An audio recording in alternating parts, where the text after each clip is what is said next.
Yes, what is happening, everyone? Welcome back to GAA Fan TV. Kerry have just beaten Cork by 3 points at Páirc Uí Chaoimh, and they are this year's Munster champions. Of course, this is the fifth year in a row now that Kerry have become Munster champions, so massive congratulations to them. Of course, though, that does not tell the whole story of the game. Massive credit to Cork. I think they've put pride back into the county in terms of football. Just a great performance all round today from Cork, particularly, driving at the goal and really putting the Kerry defence under massive pressure. And considering, getting relegated to Division 3 for the first time in the county's history in football, what a huge response this is. And certainly now, before this game, I was under the illusion that whoever comes through the qualifiers will want to play Cork in their Super Eights, in the final qualifier for the Super Eights. But certainly looking at things now, I don't think many counties would want Cork. The amount of effort and fight they put into the game and they put into today and the Munster Championship in general, it deserves a lot of credit. It really, really does. Of course, guys, first of all, if you are new around here, do hit that like button, hit that subscribe button on this channel. We do absolutely everything GAA related, covering hurling, football, match reviews, previews, absolutely everything. To those who've been liking and commenting who have subscribed so far, do very much appreciate that. And yeah, guys, let's jump straight into the game. So, of course, first of all, in the first half, we seen the potential with Cork. They lack a lot of composure in front of goal. I think that is their big problem. I don't know if they have the confidence at times to really be, kicking the ball from like the 30 to, 40 metre line, and sometimes even getting a bit closer. So I think that's something that Cork would have to work on. But in terms of the speed and pace that they play with and getting in behind the Kerry defence, that wasn't so much the issue. It was just the composure, the final ball in front of goal that I think at times was really costing them and letting them down. I do think some of the players that really stood out for Cork, of course, were the likes of Michael Hurley. He had a great game. Of course, Brian Hurley as well was very good going forward. Rory Dean in the midfield, I thought the way he carried the ball and the way he was the player that was always driving at this Kerry defence, and he was the one that was always causing most of Kerry's problems.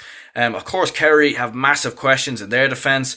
There was times, specifically in the second half, where they were absolutely all over the place. I mean, that first goal that they conceded when they gave away the penalty, I thought it was embarrassing how the Cork goalkeeper just hit it long and it seemed to just bounce and bobble and just be flicked on. Suddenly Cork were in. I honestly couldn't believe that when I seen it. And some of Kerry's defending throughout this game was just absolutely dreadful. Tyg Morley, I don't think, had his best game at all in defence. He was being dragged left, right and centre. Their goalkeeper, Shane Ryan, serious questions over him. He made a huge error in the league final, and he made a similar error in this game when they gave away the goal. I think it was Luke Collins who hit that one in. So just huge questions that really... Luke Connolly, I should say. Sorry about that.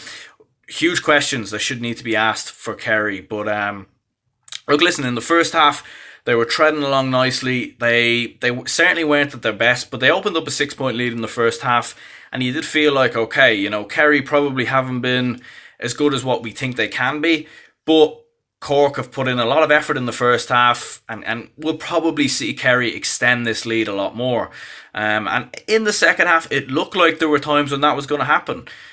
Sean O'Shea kicked a few early points in the second half. Kerry looked like they were going to pull away. David Clifford was relatively quiet in this game for Kerry, but I think that's massive credit to Cork.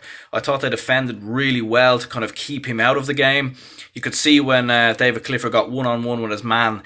He's some player, isn't he? When he gets in those positions, that is when he is, at his very best. And he kicked some good points and was involved in some good play. Probably Kerry's best player in this game was Stephen O'Brien. He got man of the match, and probably rightly so. He hit some very important points going into the closing stages. But, I don't think he was as good as what we can see. I thought he was more better in the first half probably than the second half. But look, listen, Cork kept rallying. They got that penalty, as we were saying. Some question marks over whether it was a penalty. I think he was kind of originally fouled, wasn't he?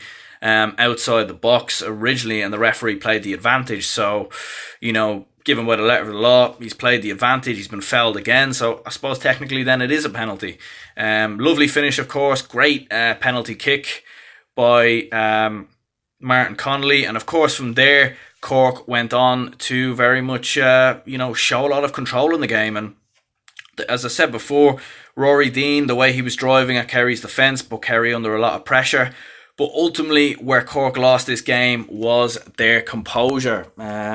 Couple of times in the game, especially when Cork, I think there was one stage where Cork got it level. And even when they were 1 or 2 points behind, they had the chances to pull this game back to make a difference. But in the end, of course, it was in fact Kerry that just had a bit more composure and a bit more quality to get over the line. I do feel there's massive questions over Kerry. I really don't feel like they are major All-Ireland contenders anymore, in my opinion. I didn't think like that mostly before this league campaign, but I think they were quite poor in their game against Clare. Defensively, they have massive problems that they need to work on. Of course, the big benefit for Kerry is that we are seeing these problems now and not in the Super 8s. And look, listen, they'll have a couple of weeks now to really prepare. They won't be playing Dublin in their Super 8s group stage, so that's a good benefit for them as well. And they do still have a lot of potential. We know they've got a really serious attacking line in the likes of course, Sean O'Shea, David Clifford, Stephen O'Brien, and even Paul Ganey to a certain extent. He probably hasn't been as good for Kerry this year, and of course he did get sent off in this game. A lot of frustration shown by him. But generally speaking, Kerry, we know what they need to work on. The question is, will they be able to fix those issues and problems by the time they start playing serious opposition? Because there's a couple of other counties out there, the likes of Donegal, Dublin, even sides like Tyrone and Mayo, I feel like would have exploited that defence that Kerry had there a lot more. And if Cork had got a bit more composure about them, they could have easily won this game. For Cork moving forward, look, listen, they have a lot to be proud about. You've seen towards the end of the game, or at the very end of the game, Cork players were on the pitch. 1 or 2 of them were crying. That just shows the emotion, doesn't it? That shows how much it means to them. And I think that's great to see because, we know they're not, they shouldn't be getting relegated to Division 3. We know they're better than that. We know they're a much better team than that. But there was obviously just a lack of motivation, preparation going into that league campaign, and that was the reason why they got relegated. And now going into this qualifier game to get into the Super 8s, who knows what might happen. We've seen some of the results today. Armagh beat Monaghan, Westmeath are still in there, Clare are still in there. So there's some teams that Cork could get drawn against where you would fancy Cork. So we will have to see what happens, guys. I'll be very interested to see what happens when that draw happens. Of course, there's still another round of qualifiers that needs to happen before we see who Cork get. But of course, guys, this is the end of the video. My name has been Aaron. Of course, do hit a like button, hit that subscribe button as well, all that good stuff. And yeah, lads, I will talk to you all next time.